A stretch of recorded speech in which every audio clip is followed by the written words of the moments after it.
सोचिए, आप एक ऐसी जगह फंस जाए जहाँ से जिंदा लौटना लगभग नामुमकिन हो। चारों तरफ खतरनाक पहाड़, नीचे गहरी खाई और मदद के लिए कोई भी नहीं।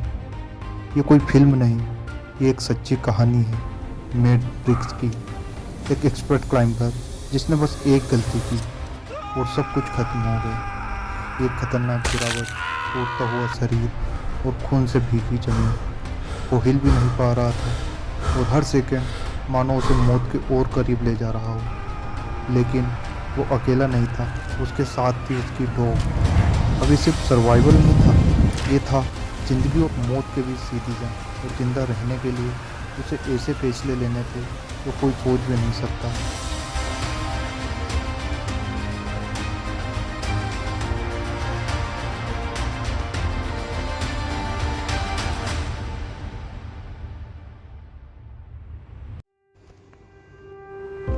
मेट ब्रिक्स 33 साल का एक इंग्लिश आदमी जो अपनी नई जिंदगी शुरू करने के लिए न्यूजीलैंड आया था। हाल ही में उसका डाइवोर्स हुआ था और अब वो अपनी एक्स वाइफ के साथ खरीदी हुई दुकान चला रहा था। लेकिन दिल से वो कोई दुकानदार नहीं था, वो आजाद रहना चाहता था। इसलिए वो अक्सर पहाड़ों में निकल जाता था जहाँ उसे सुकून मिलता था। एक दिन अपनी परेशानियों से दूर जाने के लिए उसने एक लंबी माउंटेन ट्रिप प्लान की। उसने अपना सारा सामान केयरफुली तैयार किया, यहाँ तक कि अपने मैनेजर के लिए एक नोट भी छोड़ा जिसमें उसने अपना पूरा रूट लिखा था और ये भी कि अगर वो वापस ना आए तो कब पैनिक करना है। उसकी ज़िंदगी में अब सिर्फ एक ही साथी था, लिटिल डॉग, जिसे वो प्यार से एलडी कहता था। वो हमेशा उसके साथ रहती थी, हर दिन, हर सफ़र। जब मेट ने उसे पहली बार लिया था वो बहुत डरी हुई थी, हर चीज़ से डरती थी। लेकिन समय के साथ उसने भरोसा करना सीख लिया और अब दोनों एक नए सफ़र पर निकल चुके थे। वो सफ़र उन्हें ले जाने वाला था दुनिया के सबसे खतरनाक पहाड़ी इलाके, माउंट कूक, न्यूजीलैंड की सबसे ऊंची चोटी, जहां सिर्फ पत्थर, बर्फ और खामोशी है। और यहीं मेट एक ऐसी गलती करने वाला था जो उसकी जिंदगी बदल दी। इस खूबसूरत लेकिन खतरनाक जंगल में कोई रास्ते नहीं थे, कोई ट्रेल नहीं, सिर्फ घना जंगल और अनजान रास्ते। लेकिन मेट, उसको यही सब पसंद था। वो खुद अपना रास्ता बना रहा था कठिन और खतरनाक टेरेन के बीच। लेकिन ये सफर आसान नहीं था। चारों तरफ घनी झाड़ियां, इतनी घनी कि हर कदम आगे बढ़ाना मानो एक लड़ाई जैसा हो। कई दिनों तक वो बस रास्ता बनाता रहा, झाड़ियों को हटाते हुए, खुद को धक्का देते हुए। और फिर वो धीरे धीरे ऊंचाई की तरफ बढ़ने लगा। कुछ दिन बाद अब वो पहाड़ों के ऊपरी हिस्से में था जहाँ सिर्फ पत्थर थे और खामोशी। मेट को ये सब पसंद था, अकेलापन, खुला आसमान और वो आजादी। वो अपनी ही दुनिया में था और वो इस पल को पूरी तरह जी रहा था। उसे ये सब बहुत अच्छा लग रहा था। लेकिन 3 दिन की लगातार मेहनत के बाद अब वो ट्री लाइन के ऊपर पहुंच चुका था। एंड वहीं से असली खतरा शुरू होता है। अब वो पहले से भी ज्यादा खतरनाक इलाके में था जहाँ हर कदम उसकी जान ले सकता था। ये जगह बेहद खतरनाक थी। हर कदम सोच समझ कर रखना पड़ता था क्योंकि एक छोटी सी गलती उसे सीधा मौत के मुंह में ले जा सकती थी। आखिरकार 1600 मीटर की ऊंचाई पर मेट को अपने लक्ष्य की पहली झलक मिली, माउंट कुक के बर्फीले पठार। वो बेहद खुश था। उसे लग रहा था उसने असंभव कर दिखाया। चारों तरफ सिर्फ खामोशी, ना कोई इंसान, ना कोई जानवर, बस प्रकृति। लेकिन रात होने वाली थी और इस ऊंचाई पर तापमान तेजी से गिरता है। मेट ने फैसला किया उसे नीचे घाटी की तरफ जाना होगा जहां उसे शेल्टर मिल सके। और उसे नीचे उतरना आसान लगा, लेकिन खतरा भी खत्म नहीं हुआ था। और फिर एक छोटी सी गलती और सब कुछ बदल जाता है। मेट का पैर फिसलता है और वो पहाड़ से नीचे फिसलने लगता है। वो खुद को रोकने की कोशिश करता, लेकिन वो रुक नहीं रहा था। और तभी उसे दिखता है आगे एक खाई। उस पल उसे यकीन हो गया कि वो बचने वाला नहीं है। और फिर वो हवा में गिरता है लंबे समय तक, जैसे सब कुछ स्लो मोशन में हो। लेकिन जब वो नीचे गिरता है तो एक ही ख्याल आता है, मैं अभी जिंदा हूँ। उसे लगता है वो बच गया, लेकिन असली डर अब शुरू हुआ था।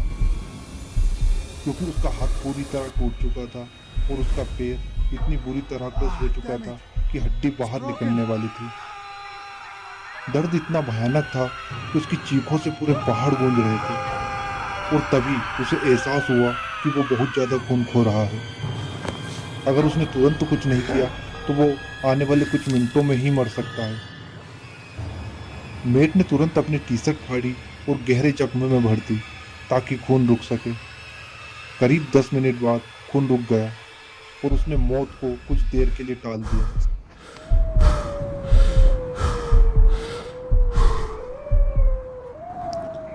उसे अचानक याद आया उसके बैग में एक डिस्ट्रेस बीकन है, एक छोटा सा डिवाइस जो उसकी जान बचा सकता था, जिससे वो इमरजेंसी मैसेज भेज सकता था।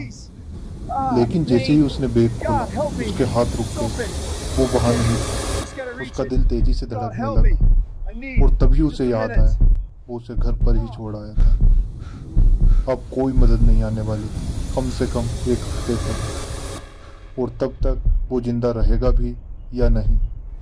और सबसे डरावनी बात, उसके पास सिर्फ 6 दिन का खाना था, जिसमें से वो आधे से ज़्यादा खा चुका था। मतलब उसके पास अब बहुत कम वक्त बचा था। मेट समझ चुका था अब उसे खुद को जिंदा रखना होगा हर हाल में। टूटे हुए हाथ और पैर के साथ वो जमीन पर रेंगना शुरू कर दिया। हर इंच उसके लिए एक सजा थी। धीरे धीरे दिन अंधेरे में बदलने लगा और ठंड अब जानलेवा हो चुकी थी। और सबसे बड़ी समस्या वो खुले पहाड़ों में था, जहाँ ना कोई पेड़ ना कोई छुपने की जगह। इस ठंड में बिना शेल्टर के रहना सीधा मौत को बुलावा देना था।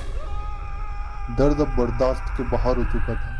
हर छोटी सी हरकत उसके शरीर को चीर कर रख दे रही थी। लेकिन ऐसी हालत में भी उसे किसी भी कीमत पर टेंट लगाना ही था। कांपते हाथों से वो जमीन में टेंट की स्टिक्स गाड़ने की कोशिश करता है। हर बार दर्द उसे रोक देता, लेकिन वो फिर कोशिश करता, एक हाथ से खुद को संभालते हुए और दूसरे से टेंट खड़ा करते हुए। वो हर पल टूट रहा था। आखिरकार कई कोशिशों के बाद वो टेंट खड़ा करने में कामयाब हो जाता है और अंदर गिर पड़ा, थका हुआ, टूटा हुआ, लेकिन अभी भी वो जिंदा था। खामोशी इतनी थी कि उसकी हर सांस उसे खुद सुनाई दे रही थी। तभी एक जानी पहचानी आवाज ने उसकी नींद तोड़ दी। एक एयरप्लेन।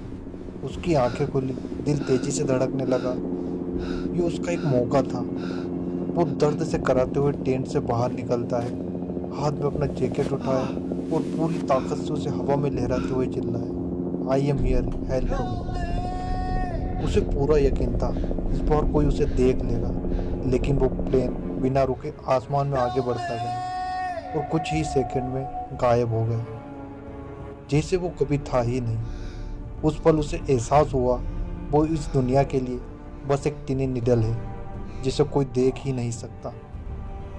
वापस टेंट में लौटते ही एक और झटका उसका इंतजार कर रहा था। उसका स्लीपिंग बैग वो पूरी तरह भीग चुका था और तापमान शून्य से नीचे गिर रहा था।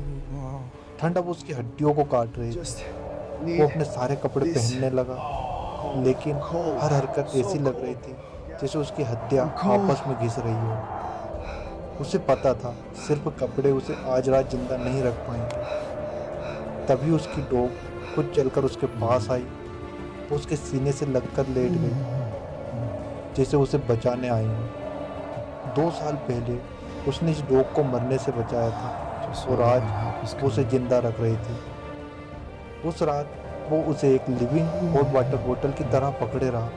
दोनों पूरी रात कांपते रहे। ठंड, दर्द और नींद की कमी सब मिलकर उसे तोड़ने की कोशिश कर रहे थे। उसके दिमाग में एक ही ख्याल आ रहा था, अगर वो नहीं बचा तो। लेकिन उसने खुद को रोका, क्योंकि सेल्फ पिटी उसकी फितरत नहीं थी। सुबह हुई, वो और उसकी डॉग किसी तरह जिंदा थे। लेकिन ये सिर्फ एक नई सुबह नहीं थी, ये उसकी जिंदगी की सबसे खतरनाक शुरुआत थी। उसके पास खाना था, लेकिन पानी नहीं, और बिना पानी के इंसान कुछ ही दिनों में खत्म हो जाता है।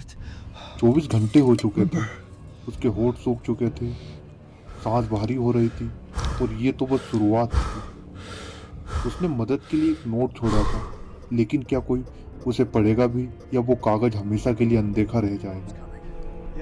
यहाँ जहाँ चारों तरफ सिर्फ बर्फ है और खामोशी, वो दुनिया से पूरी तरह कट चुका था।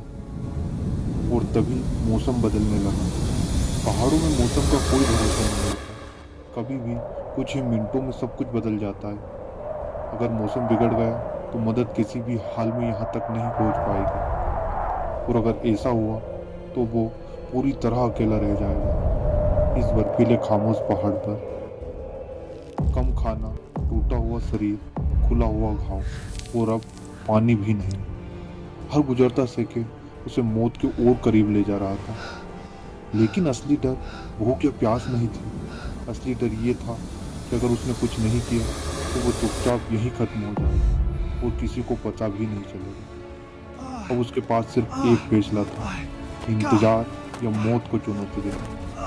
और उसने जो चुना वो इंसान की सारी हदों को पार कर देता है, क्योंकि आगे जो हुआ वो साबित करता है कि इंसान जिंदा रहने के लिए कितना खतरनाक बन सकता है। और अब सब कुछ उसके अगले कदम पर टिका था। एक गलत फैसला और सब खत्म।